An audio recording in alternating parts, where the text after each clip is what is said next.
स्वागत है आप सभी लोगों का हमारे YouTube चैनल स्टार जीएसएम में। हम लोग अपने इस चैनल के माध्यम से पॉलिटी विषय पे बातचीत कर रहे थे और पॉलिटी विषय में अगर देखा जाए तो जो टॉपिक हम लोगों का चल रहा था वो था नागरिकता। सिटीजनशिप से रिलेटेड मुद्दों पे हम लोग बातचीत कर रहे थे, यानी कि भारतीय संविधान के भाग 2 और अनुच्छेद 5 से 11 के बीच में इन समस्त मुद्दों पे हम लोगों की क्लास की संचालन हो रही थी, जिसमें हम नागरिकता से जुड़ी हुई क्लासों को अगर देखा जाए तो पहले हमने आपको बताया था कि व्यक्ति क्या होते हैं, नागरिक क्या होते हैं, एनआरआई क्या होते हैं, पीआईओ क्या होते हैं, पब्लिक ऑफ इंडियन ओरिजिन क्या होते हैं, और overseas citizenship of India OCI के बारे में हमने आपसे बातचीत किया था, ताकि नागरिकता से जुड़ी हुई ये तमाम सारी शब्दावलियां सवाल के रूप में भी और करंट न्यूज में भी बन बन के अक्सर आती रहती हैं। इसलिए इस मुद्दे को समझाना हमें आपको पहले जरूरी लगा। आज हम जो क्लास का संचालन करेंगे नागरिकता से ही रिलेटेड, उसमें हम आपको बात बताने वाले हैं भारतीय संविधान के अनुच्छेद 5 से लेकर के 11 तक के उन समस्त मुद्दों को जो हमारे संविधान में प्रावधान किए गए हैं और आपके प्रतियोगी परीक्षाओं में अक्सर सवाल के रूप में आते रहते हैं। क्लास का संचालन करने से पहले हम आपसे ये कहना चाहेंगे कि अगर अभी तक आप हमारे YouTube चैनल को सब्सक्राइब नहीं किए हैं तो प्लीज आप चैनल को सब्सक्राइब करते चलिएगा, बेल आइकन को प्रेस करिएगा, वीडियो को लाइक करिएगा और ज्यादा से ज्यादा वीडियो को शेयर करते रहिएगा, ताकि आप लोगों के सहयोग से हमारी बढ़ती हुई मनोबल आप लोगों के भावी प्रतियोगी परीक्षाओं को ध्यान में रखते हुए पूरी गुणवत्तापूर्ण कंटेंट अपने YouTube चैनल के माध्यम से आप तक उपलब्ध करवाता है। हम लोग चलते सीधे अपनी क्लास पे, और हमारी जो क्लास लगी हमने आपको बताया भी कि भारतीय संविधान का भाग 2 अनुच्छेद 5 से 11 यानी कि नागरिकता से जुड़ी हुई मुद्दों पे हम लोग बातचीत करने वाले हैं। भारतीय संविधान के अनुच्छेद 5 को अगर देखा जाए तो भारतीय संविधान का अनुच्छेद 5 यही कहता है कि संविधान के प्रारंभ में नागरिकता से संबंधित ये बात करता है। यहाँ संविधान के प्रारंभ को अगर देखा जाए, संविधान के प्रारंभ को अगर देखा जाए तो यहाँ हमारा संविधान लागू कब हो रहा है? 26 जनवरी 1950 को कंप्लीट संविधान हमारा 26 जनवरी 1950 को लागू हो रहा है, यानी कि 26 जनवरी 1950 से पहले की ये प्रावधान कर रहा है कि किन किन शर्तों को व्यक्ति पूरा करेगा तो वो भारत का नागरिक बनने के लायक होगा। तो हमारा संविधान का अनुच्छेद 5 ये कहता है कि अगर कोई भी व्यक्ति हो जो संविधान के प्रारंभ में, यानी कि आपको याद रखना है 26 जनवरी 1950 की हम बात कर रहे हैं, कोई भी व्यक्ति अगर संविधान के प्रारंभ में भारत में जन्म लिया हो तो वो चाहेगा तो अपने उस जन्म के आधार पे भारत की नागरिकता को स्वीकार कर लेगा, लेकिन शर्त ये था कि उस व्यक्ति को 26 जनवरी 1950 के पहले अपनी जन्मावधि को दिखाना पड़ेगा। ये सारी बातें अभी इस समय लागू नहीं हो सकती, इसके लिए संसद ने नया संशोधन करके लाया, तो वहां हम आपको बताने वाले हैं कि अभी हमें नागरिकता को स्वीकार करने के लिए किन किन शर्तों को पूरा करना पड़ेगा। भारतीय संविधान का अनुच्छेद 5 का था अगर व्यक्ति संविधान के प्रारंभ में जन्मा हो तो उसको नागरिकता दिया गया होगा। अगर मान लीजिए वो व्यक्ति संविधान प्रारंभ के पहले ना जन्मा हो तो ये कहता है कि उसके माता या पिता में से कोई भारत में जन्मे हो, इसके आधार पे उसको नागरिकता दिया जा सकता है। और अगर ये भी फंडा नहीं पूरा करता है, यहाँ मैंने या करके लिखा है, तो कहा जाएगा कि क्या वह व्यक्ति संविधान प्रारंभ होने के पूर्व भारत में 5 साल कम से कम निवासी बनकर रहा है। अगर इन तीनों में से कोई भी शर्त पूरा किया होगा कोई व्यक्ति तो उसे भारत की नागरिकता दी गई होगी। पहला शर्त क्या था? या तो वो खुद भारत में जन्मा हो संविधान बनने से पहले, या तो ये कह रहा है कि उसके माता पिता में से कोई जन्म लिए हो संविधान के पूर्व, या तो ये कह रहा है कि संविधान के लागू होने के पहले 5 साल कम से कम वो भारत में निवासी रहा हो। अगर इसमें से कोई भी शर्त वो पूरा किया होगा तो उसको भारतीय संविधान के अनुच्छेद 5 के तहत भारत की नागरिकता दी गई होगी।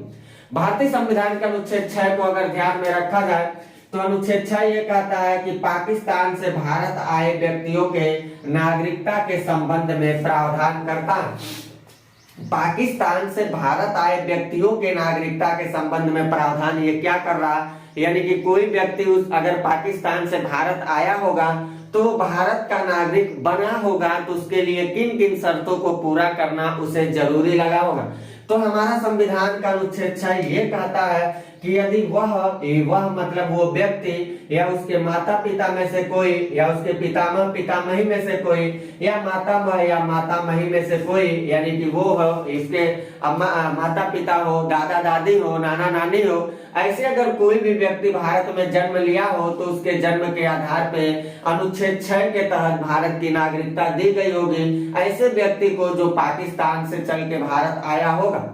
इसके अलावा ये भी कहा जाता है कि 19 जुलाई 1948 से पहले अगर वो भारत आया होगा, वो व्यक्ति जो आ रहा है अगर 19 जुलाई 1948 से पहले भारत आया होगा तो इस तिथि से माना जाएगा, इस तिथि से ये कहा जा रहा है कि 19 जुलाई 1948 से पहले भारत आया हो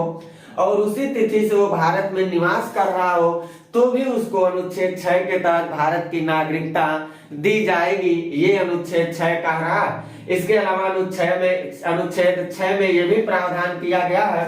कि मान के चलिए वो व्यक्ति 19 जुलाई 1948 के पहले नहीं आ पाया तो क्या उसको भारत की नागरिकता नहीं दी गई होगी? तो भी दी गई होगी, लेकिन उसके लिए शर्त ये था कि अगर वो व्यक्ति 19 जुलाई 1948 से पहले नहीं आता है तो 19 जुलाई 1948 के बाद आएगा तो भी उसको भारत की नागरिकता दिया जाएगा, लेकिन शर्त ये होगा कि वो हमारे भारत सरकार के द्वारा नागरिकता के रूप में पंजीकृत कर लिया होगा, यानी कि गृह मंत्रालय के समक्ष जाकर के पंजीकरण करना होता है। अगर वो व्यक्ति 19 जुलाई 1948 के बाद आता है तो भी उसको नागरिकता दिया गया होगा, लेकिन उसको गृह मंत्रालय के समक्ष पंजीकरण करना होगा और ये जो पंजीकृत प्रक्रिया चलती है यह पंजीकरण 6 माह निवासी होने के बाद ही लागू होता है, यानी कि वो व्यक्ति आया होगा पाकिस्तान से चल के भारत आएगा, यहाँ 6 माह कम से कम निवासी के रूप में अपना दिखाएगा, उसके बाद पंजीकरण किया जाएगा गृह मंत्रालय के समक्ष। अगर गृह मंत्रालय को ऐसा लगता है कि ये व्यक्ति वास्तव में भारत का नागरिक बनने के लायक है तो भारतीय संविधान के अनुच्छेद 6 के मुताबिक उसको भारत का नागरिकता दिया गया होगा। यानी कि अनुच्छेद 6 से रिलेटेड आपको क्या क्या बातें याद रखना है। पाकिस्तान से भारत आए व्यक्तियों के नागरिकता के संबंध में जो प्रावधान कर रहा है इसमें यह कहा जा रहा है कि या तो वो स्वयं व्यक्ति या तो उसके माता पिता या तो उसके पितामह पितामही या मातामही में से कोई भी भारत में जन्म लिया हो। और अगर इस शर्त को इसके अलावा ये कहा जा रहा है कि 19 जुलाई 1948 से पहले या तो भारत में आया हो तो उसको नागरिकता दिया जाएगा, और मान के चलिए अगर 19 जुलाई 1948 के बाद ही वो आ रहा है तो भारत सरकार यानी कि गृह मंत्रालय के समक्ष उसको जाकर के शपथ लेना पड़ेगा, तो पंजीकरण करना पड़ेगा और गृह मंत्रालय के समक्ष पंजीकरण करने से पूर्व उसको 6 माह भारत का निवासी दिखाना पड़ेगा। इस तरह से भारतीय संविधान के अनुच्छेद 6 के तहत देखा जाए तो नागरिकता के प्रावधान के संबंध में बातचीत किया गया। भारतीय संविधान के अनुच्छेद 7 को अगर ध्यान में रखा जाए तो यह कहता है भारत से पाकिस्तान जाने वाले व्यक्तियों के संबंध में नागरिकता का प्रावधान किया गया। 6 कहता है कि कोई पाकिस्तान से चल के अगर भारत आता है तो इन शर्तों को पूरा करे, और 7 कहता है अगर भारत से कोई पाकिस्तान चला जा रहा है और उसके बाद वो भारत आकर के चाह रहा है हम नागरिकता ले लें तो उसके लिए हमारा संविधान क्या प्रावधान करता है। अगर कोई भी व्यक्ति भारत से चला गया है पाकिस्तान तो और पाकिस्तान से वो फिर भारत की नागरिकता लेना चाहता है आकर के, तो हमारा संविधान ये कहता है कि अगर 1 मार्च 1947 के बाद कोई भी व्यक्ति भारत से पाकिस्तान गया होगा तो उसको भारतीय नागरिकता नहीं देने की बात की गई है। लेकिन ये भी कह रहा है कि अगर वो व्यक्ति 1 मार्च 1947 के बाद भारत से पाकिस्तान चला गया है लेकिन 19 जुलाई 1948 से पहले वो भारत आ जा रहा है तो उसको भारत की नागरिकता बना दिया जाएगा। और अगर वो व्यक्ति 19 जुलाई 1948 से पहले नहीं आ पा रहा है, भले वो 1 मार्च 1947 को भारत छोड़ के पाकिस्तान चला गया और 19 जुलाई 1948 से पहले नहीं आ पा रहा है, 19 जुलाई 1948 के बाद आएगा तो बिल्कुल यही प्रक्रिया चलेगा, बिल्कुल यही 6 वाली प्रक्रिया चलेगा। अगर वो 19 जुलाई 1948 के बाद भारत आता है तो सरकार के द्वारा नागरिक के रूप में उसको पंजीकृत होना पड़ेगा, उसके बाद ही उसको भारत की नागरिकता दी जाएगी। और पंजीकृत होने के लिए मैंने आपको बताया है कि गृह मंत्रालय के समक्ष पंजीकृत होता है, और साथ ही साथ मैंने ये भी बताया आपको कि उस पंजीकृत होने से पहले उसको भारत में 6 माह निवासी होना पड़ेगा, तभी वो भारत की नागरिकता ले पाएगा। यानी कि कोई व्यक्ति अगर हम लोग देखें भारतीय संविधान के अनुच्छेद 7 के तहत यानी देखा जाए तो भारत से पाकिस्तान जाने वाले व्यक्तियों के संबंध में जो नागरिकता की ये बात कर रहा है, उसमें हमने आपको यही बताया कि अगर कोई भी भारतीय व्यक्ति जो 1 मार्च 1947 के कोई भी व्यक्ति अगर भारत से पाकिस्तान चला जा रहा है 1 मार्च 1947 के बाद वो पाकिस्तान गया होगा, लेकिन 19 जुलाई 1948 से पहले आ गया होगा तो भारत का नागरिक बना होगा। और अगर 19 जुलाई 1948 के बाद वो आया होगा तो भी उसको नागरिकता दिया गया होगा, लेकिन उसके लिए शर्त यह है कि उसको पंजीकृत करना पड़ेगा। और यहाँ मैंने आपको समझाया है पंजीकृत के लिए उसको कम से कम 6 माह भारत में निवासी होना पड़ेगा। भारतीय संविधान के अनुच्छेद 8 को अगर एक नजर देखा जाए तो अनुच्छेद 8 ये कहता है कि भारत से बाहर रहने वाले भारतीय उद्भव के व्यक्तियों के नागरिकता के संबंध में प्रावधान करता है। भारत से बाहर रहने वाले भारतीय उद्भव के व्यक्ति का मतलब क्या निकल रहा है, इसका सीधा सीधा मतलब ये निकल रहा है कि मान के चलिए कोई व्यक्ति है, जब हमारा भारत देश अभी विभाजित नहीं हुआ था, जब अविभाजित हमारा भारत देश था, उस समय अगर किसी के माता पिता या दादा दादी में से कोई भी व्यक्ति भारत में जन्म लिए हों, लेकिन वो दूसरे देश जाकर के रहने लगे होंगे भारत के विभाजन होने से पहले की ये बात मैं कर रहा हूँ।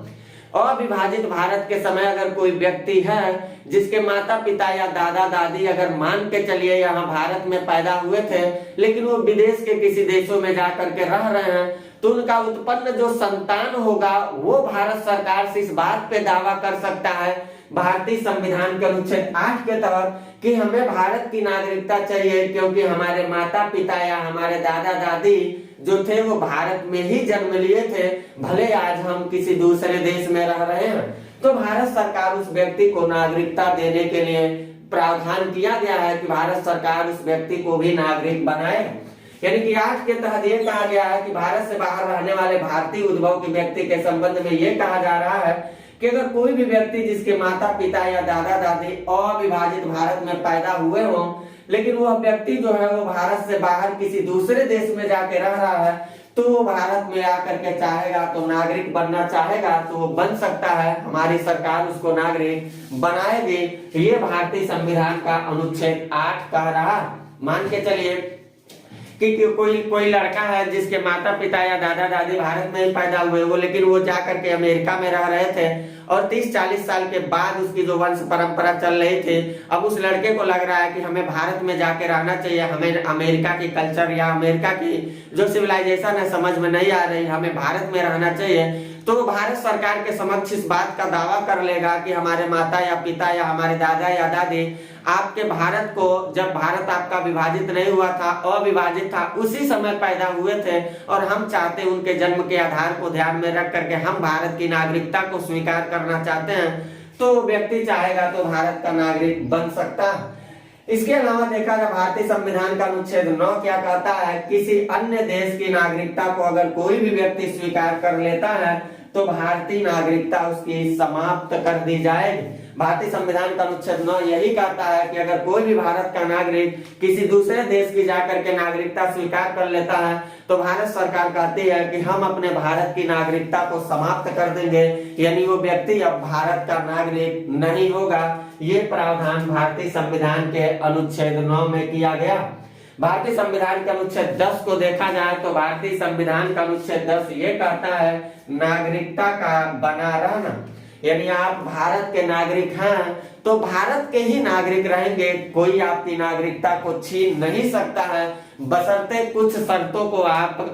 कुछ कंडीशन ऐसे दिए गए हैं, उस काम को आप करने से अगर बचते हैं तभी आपकी भारतीय नागरिकता बनी रहेगी, वरना आपकी भारतीय नागरिकता को छीन लिया जाएगा। भारतीय संविधान का अनुच्छेद 10 यही कह रहा है कि अगर कोई भारत का नागरिक है तो वो भारत का ही नागरिक रहेगा, उसकी नागरिकता को हम समाप्त नहीं करेंगे, बशर्ते वो व्यक्ति किसी दूसरे देश में जाके नागरिकता को स्वीकार ना करे, तब वो भारत का ही नागरिक रहेगा। या वो व्यक्ति भारत की नागरिकता को परित्याग ना करे, तब वो अनुच्छेद 10 के तहत भारत का ही नागरिक रहेगा। या तो व्यक्ति कोई ऐसा काम ना करे जो हमारे राष्ट्र के खिलाफ हो और उसके ऊपर देशद्रोह का मुकदमा कायम हो जाए, अगर ऐसा नहीं करता है तो भी वो अनुच्छेद 10 के तहत भारत का ही नागरिक रहेगा। यानी कि अगर कोई व्यक्ति अपनी नागरिकता को परित्याग न करे या दूसरे देश में जाके नागरिकता को स्वीकार न करे या केंद्र सरकार के द्वारा उसके ऊपर देशद्रोह जैसे मुकदमा कायम न किए जाए, तो व्यक्ति अनुच्छेद 10 के तहत भारत का ही नागरिक रहेगा, उसकी नागरिकता को नहीं छीनी जा सकती है। यानी कि अनुच्छेद 10 यही कह रहा है, नागरिकता का बना रहना। भारतीय संविधान के अनुच्छेद 11 को देखा जाए, 5 से 11 तक इसमें दिए गए बात है, तो भारतीय संविधान के अनुच्छेद 11 में स्पेशल जो बातें की गई हैं वो इन अनुच्छेदों से संबंध में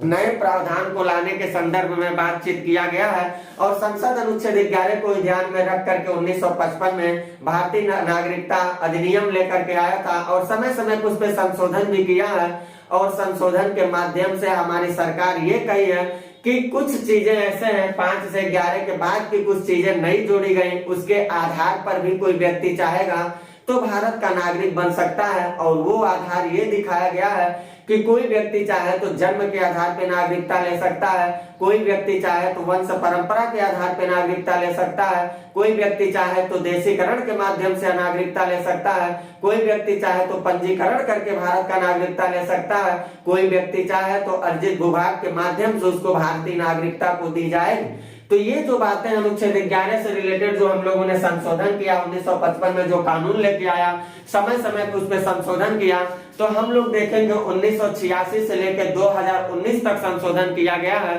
तो इन सारे संशोधन और प्लस उन समस्त मुद्दों पे जो हमारी बातचीत चलेगी वो हम अपने अगले क्लास में आएंगे, उसमें हम आपको इन सारी बातों को बताने वाले हैं। इतनी सारी बातों को आप चाहें तो ले सकते हैं स्क्रीनशॉट इन सारी बातों को, बाकी नोटबुक इसका साथ साथ बनाते चलिएगा। सारे मुद्दे हम A to Z पूरा कवर करते चल रहे हैं। और आप लोगों से मेरा एक अनुरोध भी होगा कि चैनल को ज्यादा से ज्यादा आप शेयर करते रहिएगा। अगर सब्सक्राइब न किए हो तो प्लीज अभी आप सब्सक्राइब कर लीजिएगा, बेल आइकन को प्रेस कर वीडियो को लाइक करना तो एकदम मत भूलिएगा। बाकी मैं मिलता हूं अपनी अगली क्लास में जहां मैं नागरिकता के कई संदर्भ में आपसे बातचीत करता हूं, वो संविधान के अनुच्छेद 11 में जुड़ी गई संशोधन के द्वारा लाए गए तमाम सारे प्रावधानों के बारे में। तब तक के लिए लेता हूं मैं आपसे इजाजत। Bye, best of luck.